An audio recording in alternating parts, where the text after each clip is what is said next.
भारतीय इतिहास के पन्नों पर हमें हजारों लड़ाइयों का जिक्र मिलता है, लेकिन महाराणा प्रताप और बादशाह अकबर के बीच हुई हल्दी घाटी की लड़ाई भारतीय इतिहास की महानतम शौर्य गाथाओं में शुमार है।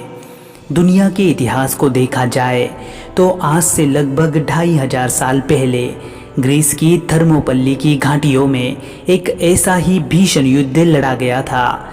यूनान का राजा लियोनिडोस अपनी स्वतंत्रता और स्वाभिमान की रक्षा हेतु फारस के राजा जेरेक्सेस की अति विशाल सेना से जा भिड़ा था।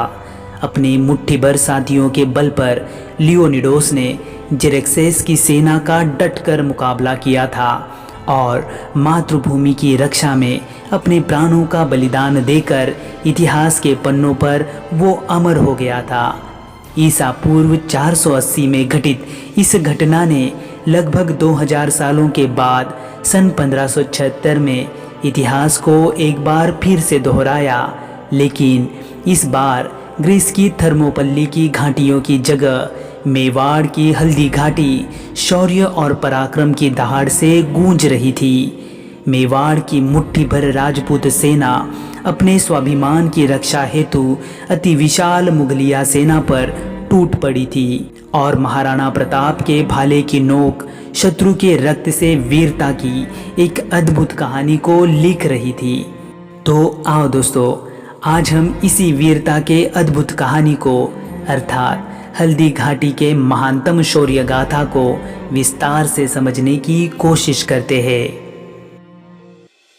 सन 1572 से लेकर सन 1575 के बीच बादशाह अकबर ने महाराणा प्रताप से अपनी अधीनता स्वीकार करवाने के लिए अनेकों दूत भेजे, लेकिन उन सभी दूतों के विफल प्रयासों के बाद मेवाड़ को अपनी सैन्य शक्ति के बल पर झुकाने के इरादे से बादशाह अकबर सन 1576 में अजमेर आ धमका।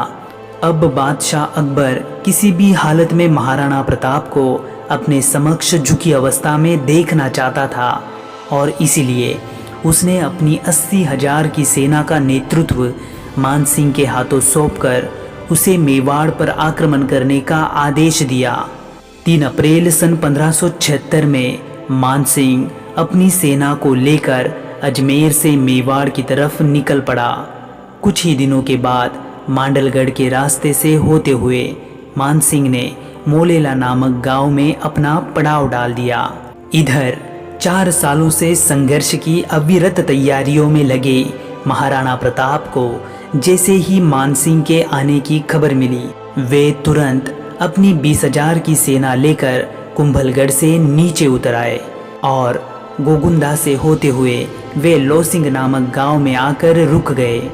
यहीं से दोनों सेनाएं एक दूसरे की सैन्य शक्ति और बलाबल का अनुमान लगा ही रहे थे कि 18 जून सन 1576 के दिन खमनोर गांव में स्थित हल्दी घाटी की 3 मील लंबी पीली जमीन पर दोनों सेनाएं एक दूसरे के सामने आकर खड़ी हो गई।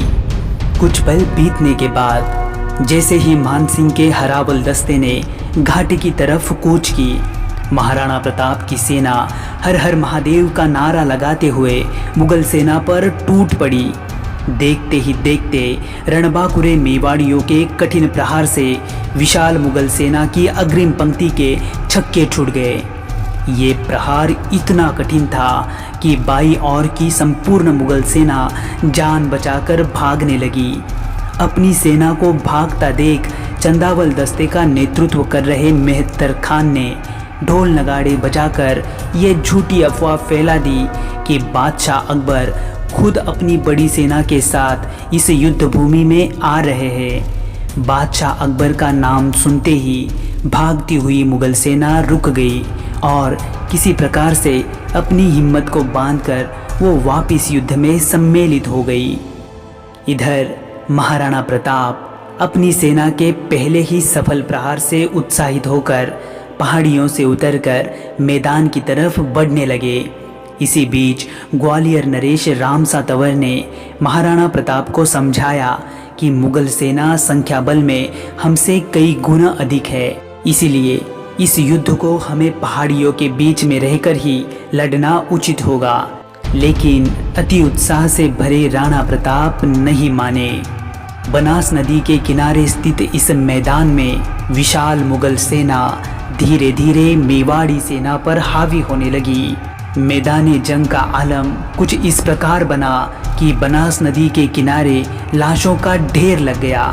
मुगलों की तरफ से तीरंदाजों ने और मेवाड़ की तरफ से ग्वालियर के तोमरों ने यहाँ पर ऐसी भयंकर मारकाट मचाई कि मानो वहाँ पर रक्त का ताल बन गया हो, और इसलिए आज उस क्षेत्र को रक्तताल के नाम से जाना जाता है। युद्ध अब भीषण रूप धारण कर चुका था। दोनों तरफ से हजारों की संख्या में योद्धा वीरगति को प्राप्त हो रहे थे, लेकिन अब भी दोनों सेनाओं के बीच एक भारी अंतर था। मुगल सेनापति मानसिंह अपने हाथी पर सवार होकर केवल नजारा देख रहा था, जबकि राणा प्रताप चेतक पर सवार होकर स्वयं रणचंडी का खप्पर शत्रु रक्त से भर रहे थे। इसी बीच जैसे ही महाराणा प्रताप की नज़र हाथी पर सवार मानसिंह पर पड़ी, वे खुद को रोक नहीं पाए। अपने घोड़े चेतक को बिजली की गति से दौड़ाते हुए और शत्रु पंक्तियों को चीरते हुए महाराणा प्रताप पल भर में मानसिंह के समक्ष जाकर खड़े हो गए। मानसिंह कुछ समझ पाता उससे पहले ही महाराणा प्रताप ने चेतक के अग्रिम टापों को मानसिंह के हाथी के मस्तक पर टिका दिया और भाले का ऐसा शक्तिशाली प्रहार किया कि भाला महावत के सीने को चीरता हुआ हौदे में बैठे मानसिंह के पास जा पहुंचा। अपने मृत्यु को समक्ष देख बौखलाया मानसिंह हौदे में दबककर छुप गया। इसी हाथापाई में हाथी की सूंड में बंधी तलवार से चेतक का पिछला पैर घायल हो गया। पल भर में घटित इस पूरी घटनाक्रम में एक तरफ हाथी बेकाबू होकर यहाँ से वहाँ भागने लगा, तो दूसरी तरफ महाराणा प्रताप एकाएक भारी मुगल सेना के बीच में घिर गए। चारों ओर से शत्रु के भीषण प्रहार होने लगे। संपूर्ण बदन से खून की धाराएं बहने लगी, लेकिन इस अवस्था में भी महाराणा प्रताप की बिजली सी चल रही तलवार ने बहलोल खान के ऊपर इतना प्रचंड प्रहार किया कि बहलोल खान के घोड़े समेत 2 टुकड़े हो गए। अपने राणा को शत्रुओं के बीच घिरा देख सेनापति हकीम खां सूरी महाराणा प्रताप को किसी प्रकार से सुरक्षित स्थान पर ले गए।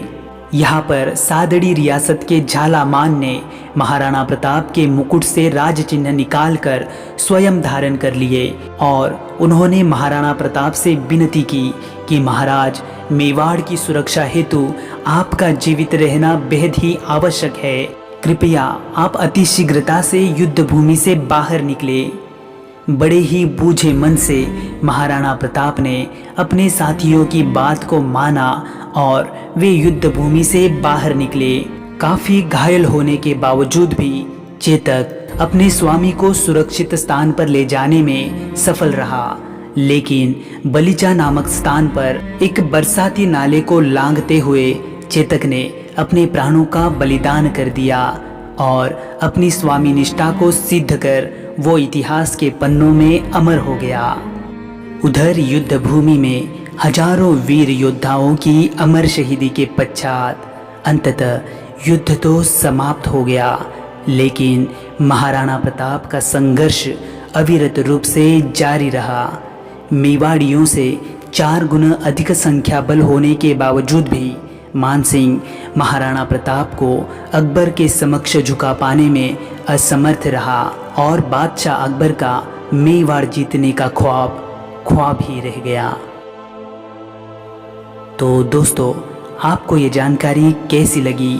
आप हमें कमेंट बॉक्स में ज़रूर बताइए। वीडियो को लाइक करके अपने दोस्तों में शेयर कीजिए और चैनल को सब्सक्राइब करके बेल आइकन को ऑल नोटिफिकेशंस पर सेट कीजिए ताकि हमारे अगली वीडियो की नोटिफिकेशंस आपको तुरंत प्राप्त हो। तो चलो दोस्तों, मिलते हैं अगली किसी वीडियो में। तब तक के लिए आप अपना ख्याल रखना। जय हिंद।